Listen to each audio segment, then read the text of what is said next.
Well, just want to congratulate SMU on a good fight. They clearly never gave up, and they had a very aggressive serving plan and stuck with it. And we've been going. I don't know how many practices in a row we've had because we've had a weird week. So we need a break. I think the team's was a little tired. I know Dagmar's fighting off a cold, and so I'm just really pleased that we found a way to get a win when it wasn't always easy. Olivia, after the first set, you were hitting in the negatives and only had 2 kills, but you finished with 29 kills. 13 of those came in the third set. What was the change from the first 2 sets to the third? Well, I feel like I was getting really frustrated with my swinging, so I did talk to Fish, and he was like, you technically didn't hit any balls out, so just keep jumping high and taking big rips. And then obviously my team just trusting me to take that many swings and setting me the ball, I feel like that definitely contributed. So I feel like listening to Fish, which was taking big rips, and then having just the setters and liberos set me just really helped. So, yeah. Brooke, I guess when Olivia's on her game when she is, it's just pretty easy for you to be like, yeah, I'm gonna set her. Yeah, when Liv's streaking, she's streaking, so it's pretty easy to keep giving her the ball. Liv, you had a career high in digs today. What has been the improvement from last year to this season in your back row defense? I feel like I just have been really focused on it. Fish actually told me I was too hyper-focused on it at one point, but I was asking him to hit balls at me every single day because I just feel like I was helping, contributing to the team's success, but I definitely could have contributed more in the back row, and that was just something I really wanted to work on. So I feel like, just having Fish hit balls at me, and obviously having the mindset that if you touch it, you dig it. I feel like I didn't always have that mindset, but now I'm very confident that if the ball comes to me, I am able to get a touch and get it up. So I just feel like changing my mindset and getting that many reps is what did it. Fish, I feel like every game Izzy Maston has a really solid service run and makes a crazy save, and that happened both at key times in the fourth set. What is it about her that allows her to kind of do that? Yeah, we were kind of back and forth between leaving, Blair in the back row so we could use Blair on the pipe, but in that fourth set we kind of just thought, hey, let's err on passing and defense a little bit, and I think her run was, gave us the cushion we needed, and it wasn't just her serve. I think she had about 3 or 4 digs in that service run that weren't easy digs, so it definitely gave us a lift, when we needed it, because I didn't feel like our bench gave us a ton of lift in the third set. Dan, did you notice any adjustments that SMU made over the short few days that you last played them, or was it just kind of similar to how you expected them to come out? Well, they certainly stayed tough serving. Blocking wise, I didn't notice a ton, but in the back row, I noticed them doing some different things. Yeah. This can be for any of you three. Do you enjoy the back-to-back against a team like this? I do, and I thought it was good exercise for us just in terms of scouting to be able to, get a little bit better at understanding how they defended us and how we want to defend them.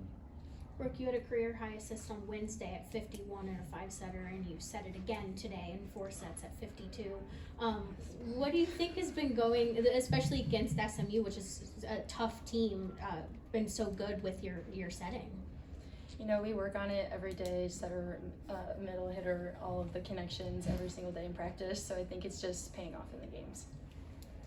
Brooke, what was it like just playing in the Pete in front of the crowd for this crowd for the first time? Obviously, you played at the Fitz and at PPG, but what was it like playing here in the Pete? It was really fun. I think the student section was really into it. I think it's awesome that they can kind of be pretty much surrounding the whole court, which makes it just a even better environment. Olivia, you and Malaya Jones were going toe-to-toe on Wednesday, but you guys held her to 14 kills and a .171 hitting percentage today. What adjustments do you feel like you guys made well to slow her down? I feel like what we talked about after Wednesday's game is we just weren't really that satisfied with how our block was set up, and we just weren't getting as many touches as we'd like. So I feel like for the past few days, that's really been a good focus, and I think it clearly reflected because our outsides were getting a lot of blocks, and if they weren't getting a block, they were definitely getting a good touch. So they were just really translating what we did in practice well today, and I think that definitely played a huge role, just trusting their eyes and getting their hands over. Yeah, that's what it was. Dan, you guys cited out at 70.7%. Is that like, I know that's high in the grand scheme of things, but is that a number you like to see? Would you want it higher? How did you feel about your guys' citing out? Yeah, against a team this good, for sure. You know, we want to be high 60s, low 70s. That's definitely a goal. But quite frankly, we needed to, because they hit over 300 in the last 2 sets. So if you're not getting the defensive stops, you got to play better offense. Dan, I guess what are the biggest changes you've seen from this team? Just not even since the first game, but even just in this month overall. What are the biggest changes you've seen? Yeah, it's hard for me to answer, but our setting is way better across the board. You know, I think there's a few rotations I still want to work on, but since day one, I think in all zones, Brooke's doing a better job, and I think our non-setter setting is much better too. So and it's showing in our offensive numbers.